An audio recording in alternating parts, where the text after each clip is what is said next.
What's up, YouTube, man? Coach B back for some more Double Wing content, man. You know I'm in the Double Wing lab, always cooking up bangers for you guys. And today I have kind of an old school throwback video that I wanted to do pretty much for a long time. I mean, since a lot of new guys, this will be old hat to you OGs of the Double Wing. So before I get into it, man, if you like my videos, don't forget to like, comment, subscribe. It helps me build my channel. And if you want any information on any playbooks or coaching manuals that I happen to sell and retail, just contact me at westcoastload@yahoo.com. I will also put that in the details of the video. So a little history. I am a student of the Steve Calande type of double wing from Booth Bay up in Maine. Shout out Steve Calande. He's been on my page. He occasionally peruses through here. So I am a hardcore disciple of what Steve Calande does. And my play calling reflects that. The way I have kind of like, you know, my playbook set up and just kind of like, I wouldn't say really what I look for on the field, because that came over like, you know, a career of 15 years of actually like coaching youth football. But his philosophy and how his playbook and the way he called his plays, I felt was the easiest for me to coach and easiest for my kids to be able to digest. Because if you want to turn something that's in a book or a manual or that you saw on TV, if you want to turn that into fluid motion, it needs to be coached to kids. And at the end of the day, it comes down to how well you know the material. And I got my just basically first education in the double wing with Steve Calande's. So today I want to just basically go over the 5 spokes of the double wing, which are made up of, well, I wouldn't say in no particular order, but kind of in an order. They make up power, counter, trap, sweep, pass, and wedge. How many is that? Power, counter, trap, sweep, wedge, and pass. So the 6 spokes. Pass you can include, it's a little spoke. You saw in the video I said pass if you must. I think every team has to have kind of like a well thought out passing system.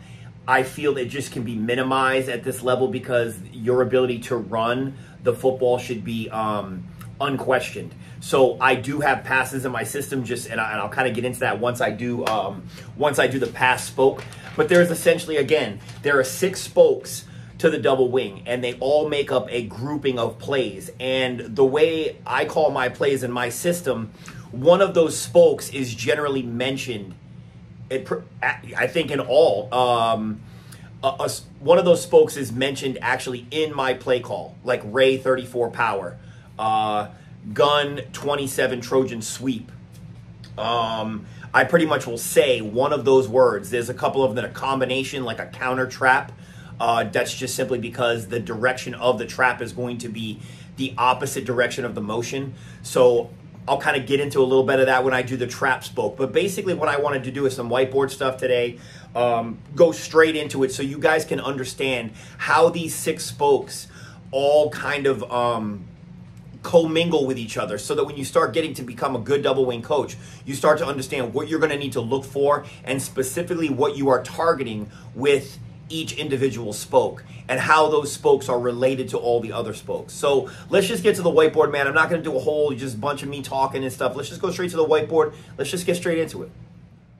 All right, guys, let's just get it started. As you can see, I've already got the whiteboard filled out for my power, just kind of like my my spiel on power. So some of the fundamentals of power. Power is going to be your base play. You're going to want to probably generate about, I would say about 75 to 80% of your plays should be some type of power or blast. Now, what are the fundamentals of power for this, for a double wing team? Number one, you're going to overwhelm the point of attack. So if you're running 34 power, your 4-man is where this is your point of attack right here, okay?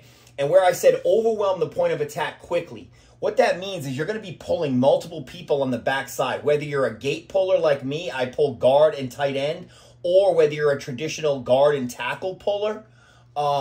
Usually what that requires is it requires your tight end like crab block, and then you pull both of these guys, okay?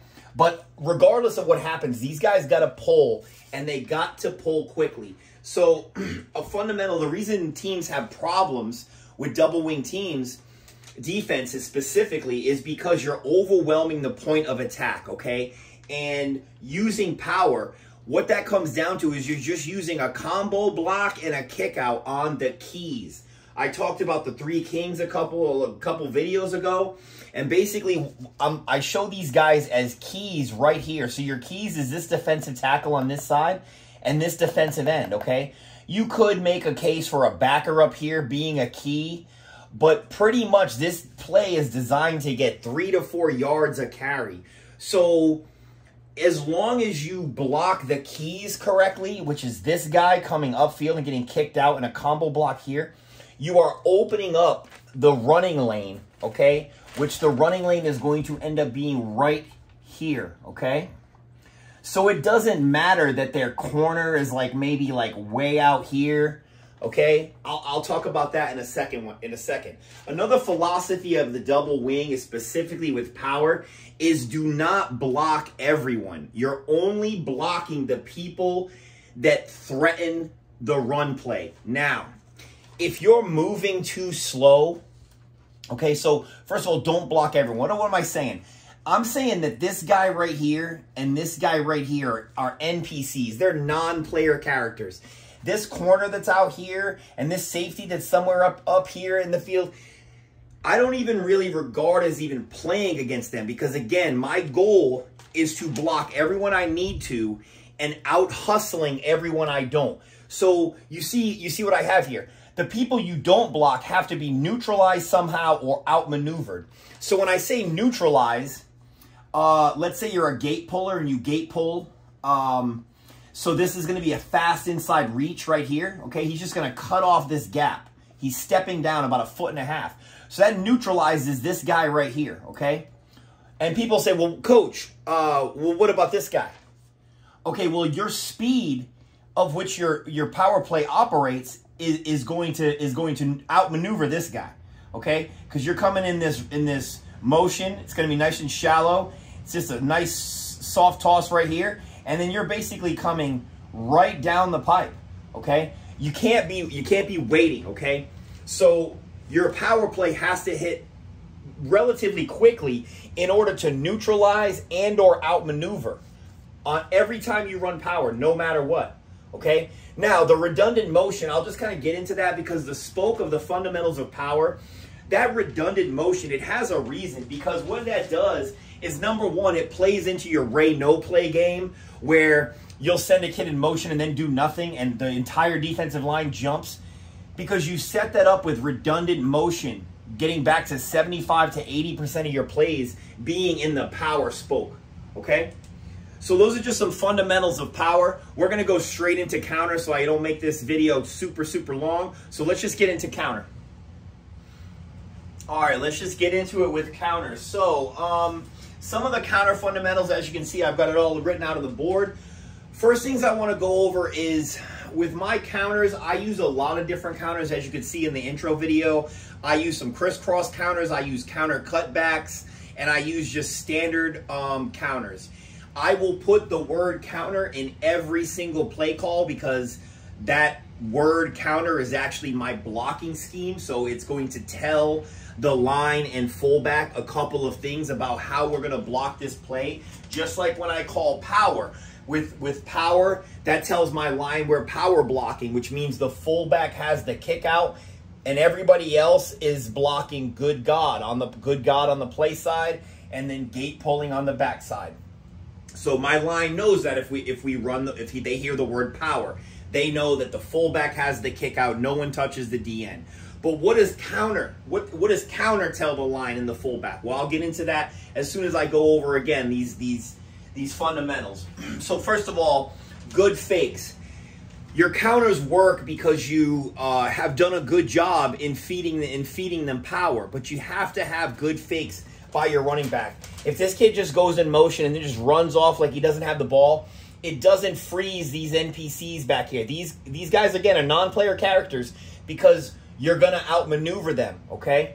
And with counters, you're kind of outthinking them because they're thinking power, and it just freezes this backside, especially this backside end right here, because we get a lot of times where they'll chase your counter back, but it's unlikely if they see power coming towards them. So, with good fakes, make your kids carry out good fakes. I tell my kids all the time, if you can't fake, then you're just not going to run the ball, and I don't let them get carries unless they can show me good fakes. I see a lot of guys with counters with the fake tosses and showing the ball, like raising the ball above the quarterback's head to fake toss. I don't think that's a good idea because the idea is to not show the ball ever. So you'll notice I don't ever fake toss or none of that. I just basically, I keep the ball low and I make sure the ball is in the quarterback's hand like snugly because you're going to have a ball exchange in a second. So I don't want to have them do an extra action like throw the ball up in the air, show the defense, and then come back down. So I just don't like that. So rep your ball exchanges and footwork for all members of your team, starting with the backfield first and then integrate your linemen, okay?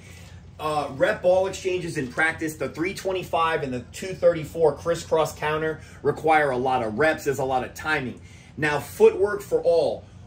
Why is that? Because with counters, man, this is like kind of like a dangerous dance back here. You have a lot of people pulling, and the backside needs to know who's on the backside, and the play side needs to know they're on the play side. So you don't have people pulling opposite directions and crashing into each other. There's a lot of flow that needs to occur when you run a counter. Now, again, all your counter game is fed by your power game. And I put 10 to 15% because your counter game should make up no more than 10 to 15% of your offense. And it doesn't really need to because generally these plays score really quickly if your power is that good. Now, what does counter in my specific play call tell the line and fullback? Well, let's get back to that dance real quick. So what it tells my line, counter tells the backside guard that he is responsible for the kick out.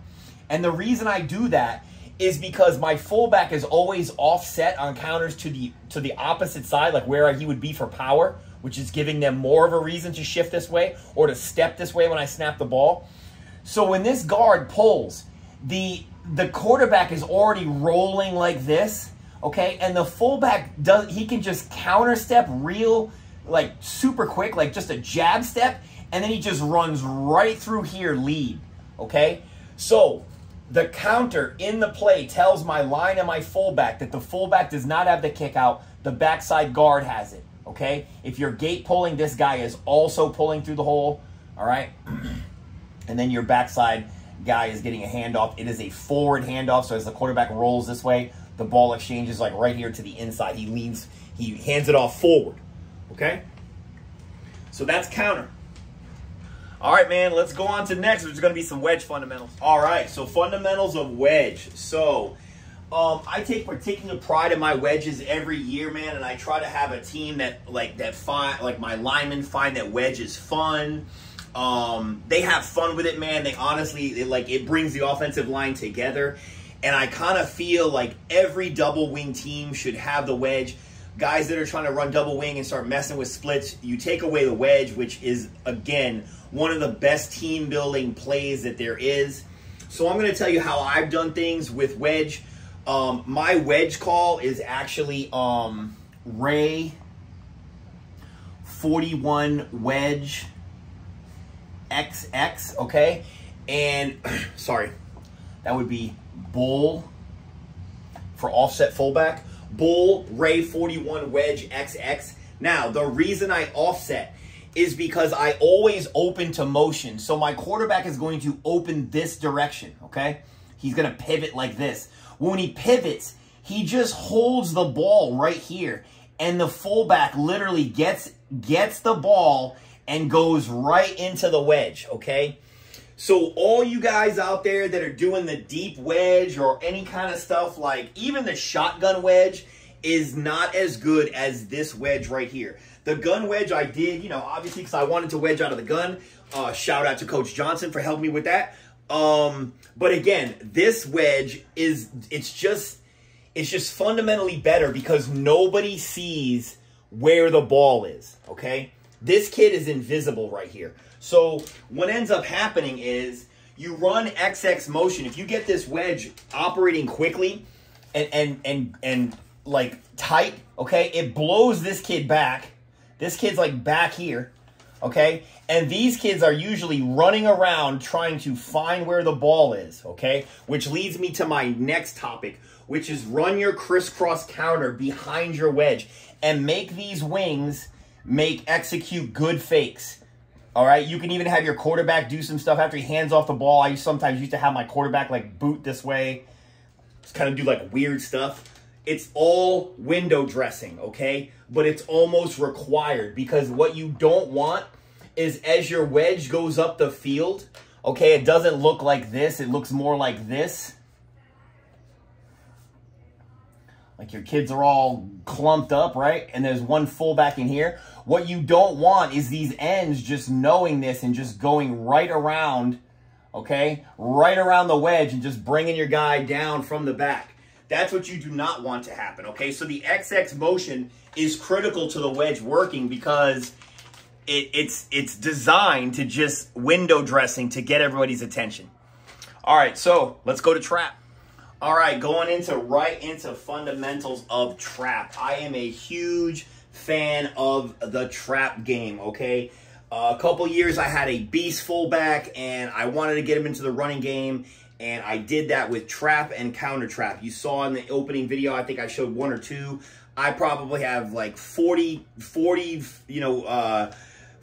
of footage of that kid running counter traps, and it's a sick play. It's something I always have to have in my arsenal. Now, what are some of the fundamentals of trap? So one of the things is trap is going to target an inside baller. So a lot of times I'll plot this out against a 5-3. This time I show against a 6-2. Same thing. It doesn't matter. So what you're going to do is the good God system, okay? Because this play falls inside the good God rules because I'm running from basically tight end to tight end, okay? So it involves that. Good God rules apply. So what it does is, like, let's say you've identified that this kid right here, is a beast, okay? So I'm just going to erase him and I'm going to put him here as a magnet, okay? This kid, I'm sorry, not this kid. This kid over here, okay, is a beast. He's in your C gap and you're having trouble running, okay? Because they put him there because they want to take away your power. Or maybe he's over here. Then you counter trap the opposite direction. But for right now, I'm going to do a 43 counter trap, okay? So 43, so this is the at man right here. So he's blocking gap on, outside gap down. He's blocking good. So he's got an on block, which is the second in his progression, okay?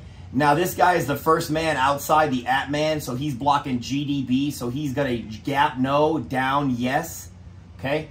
Sorry, the center is always blocking man on, man away, so he's coming right here, okay? Your tight end on this side, he is blocking first, backer inside, because he's one man outside of the kingpin, okay? So they'll probably be a backer up in this area. So he's just going to go straight to backer, okay?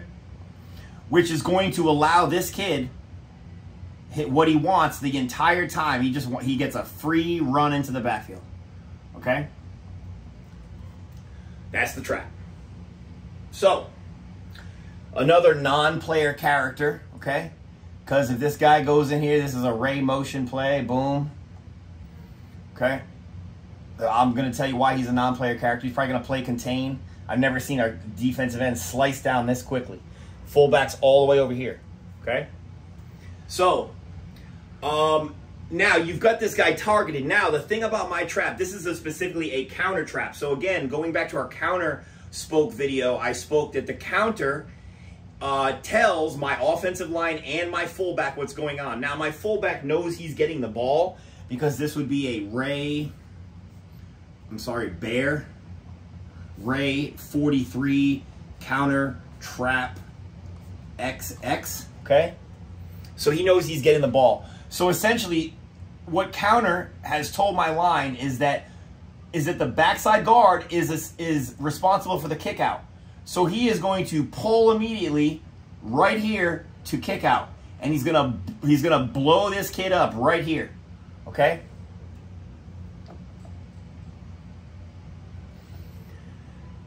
So, as the quarterback opens up to motion, he just holds the ball out, okay, with his left hand. Holds the ball out right here. Fullback takes a little counter step, lets the guard cross his face, and he comes right downhill, and he's got the ball. Okay? The reason this guy over here is a non-player character because he's going to be too wide. Where the ball exchange happens is too low, okay? So for all you guys, again, wondering why I offset my fullback is because it also helps the counter trap game. This type of stuff, it invites over penetration. You want all these kids, again, it's an XX, okay? So they have this crisscross counter right here. So that's kind of freezing DNs. They don't know what to do. I don't find it's worth it to gate pull unless this kid is a superstar right here at tight end and you can possibly get him to get over there and make a block before the fullback gets the ball. I've done it a couple of different ways, but usually during those days of counter trapping, I was pulling backside guard and backside tackle, and I was cutting with my tight end. Just crab blocking over here to just neutralize this guy. Okay? So there's your fundamentals of trap. This is another good way to get your four back into the game and get him those carries if he's a tough runner. All right, so next we're going to go into sweep. All right, let's get right into sweep fundamentals. Okay, my Trojan sweep every year since I started using the gun was easily one of my most successful plays. The Trojan sweep specifically is really good because of the set and because it allows you to pull really deep and kind of like get out in front of the runner. The wing is also at a 45-degree angle, so he's in a really good position to just get like real track star speed going this way, assuming this is 27 Trojan, which I'm talking about in this specific instance. So one of the things you got to understand is that the Trojan sweep and any kind of sweep, you need fast, deep pulls to outflank everyone on the field, okay? So again, this is one of those things where you're either neutralizing or you're outmaneuvering. And a sweep is one of those things that you're just going to outmaneuver everybody on the line. Now, as you can see on the right-hand side, I have that my Trojan sweep is not good God blocked because I don't consider that I'm running it from end to end, even though I have 27 Trojan is technically this guy. It's an outside play. I could call it 29 Trojan, but my kids know that it's not good God blocked. It has a special blocking parameter. This is in my system. This is in my manual.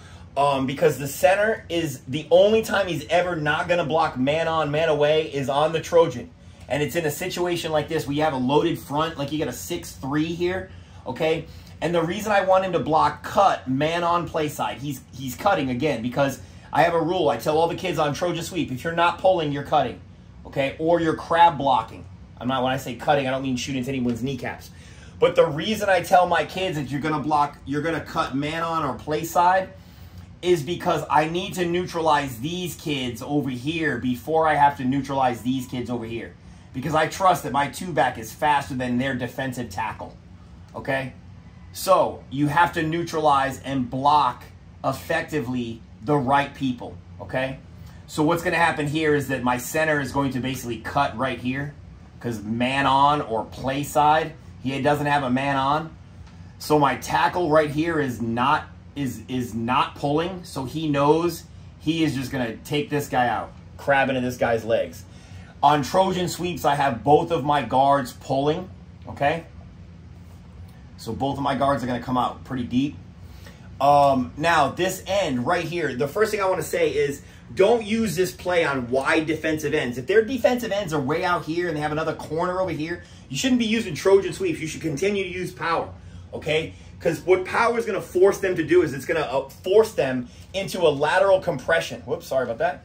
It's going to force them to be laterally compressed. You see how close I got the defensive ends to my tight ends? They're easily reach block if they get this close. My defensive end just steps outside and he just slams down. Okay? My three-back is in a perfect position to, as he comes up, he basically checks to see if the tight end has the defensive end. And if he does, he just comes out here on the corner. Okay? If they want to compress this tight, then it's over. Okay? Because I'm pulling everybody deep. Okay? Everybody's coming out here. And as they clear the corner, I have my linemen just start circling back. Like everyone's peeling this way. Okay? To wall people off. Gate pulling, he's also coming. Getting the ball, it's a forward handoff. The quarterback runs at the two-back. The ball exchange happens right here. And then he just falls in line nice and deep and just takes it upfield. Okay? So that's pretty much critically how I run the sweep. You have to take what the defense gives you.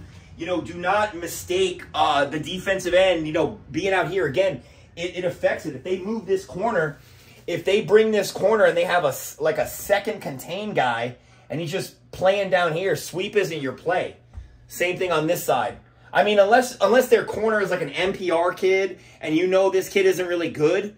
But generally when coaches do that, they usually don't have NPR players like coming up here and doing wild stuff. These are usually the ballers on their team. All right, so there's sweep. So let's go into the last spoke, which is pass. All right, coaches, last thing we're going to go over is fundamentals of the pass.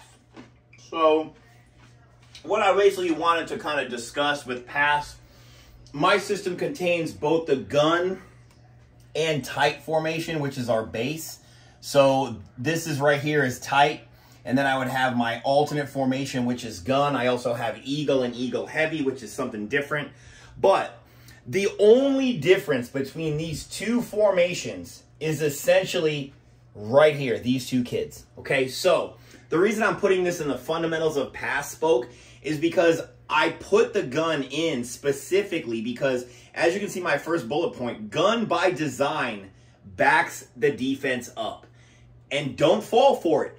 Keep running the ball. Okay, so you're probably looking at the board going, Lord in tarnation, what defense is that? I mean, this is a defense I've seen before. This is actually like a 7-4. It's just a lot of line pressure. I mean, you could do this with, like, if you wanted to bring your backers down here, you maybe could have another safety or something. But this is something where they're bringing out max pressure. And against this offensive look right here, if you've been beating them up with power all day, it looks like a viable solution to stopping your run. But you would be amazed by what doing something simple like this does to their defense. Just because you moved two kids, this guy's at about 3.5 and this guy's at about 4, directly in line behind the tight end, backside tight end. So just by doing that, most of the time, will give you a little bit of like less vertical compression. Okay, if this is vertically up and down the field, okay, they're going to be less vertically compressed just by lining up in this formation. But nothing's changed. Everything is still blocked. Good God rules if you're running from tight end to tight end. Okay, but again, this is about pass. So one thing you want to watch is vertical compression. If they show this look, like period, right off jump, I'm going to run gun 34 power, 3 verts. So we're going to simulate anytime my kids hear a gun 34 power followed by a pass play, like 3 verts, okay, they know that we're pass blocking, okay, and we're going to simulate a 34 power. So what's going to happen is this kid is going to come here and he's going to fake getting a 34 power, and then he's going to just pass block, okay? But 3 verts is going to go vertical, vertical, wide into the numbers, vertical. Quarterback play action pass. I mean, play action right here, play action fake. Fullback comes out. You got plenty of protection. I tell him two-step drop and let it go. Okay? I've seen this happen a lot with the vertical compression stuff, and defense is really trying to test me when it comes to just they sold out and they're going to try to stop your run. Now, one thing I will do a lot is I will fire warning shots basically to the defense. Sometimes randomly on 1st and 10, even though the ethos of the double wing is run at all costs, every once in a while I will just fire a warning shot, which in whatever pass it may be. It could be flood pass from double tight double wing. It could be like gun 34 power X drag, which is where I have my X just kind of drag across the field. These guys run clearing routes, and then the X just flows right over here, and my quarterback just kind of drifts out over here, and it makes an easy throw to a dragging tight end, okay? So I will fire warning shots to do nothing else but to just make the defense give me back that vertical compression. And again, if they just keep coming up, I will throw a bomb on them. So fundamentals of pass, just, man, have your pass plays well thought out and have them situated for your age group. You may not be able to use gun 34 power 3 verts if your quarterback is 7 years old. So just arrange the routes to what suits your offense, what suits your age group, and what suits your level of talent. I hope you guys have enjoyed the video today, man. I'm going to try to keep it short, and I hope you guys learned something today, man. Have a good one.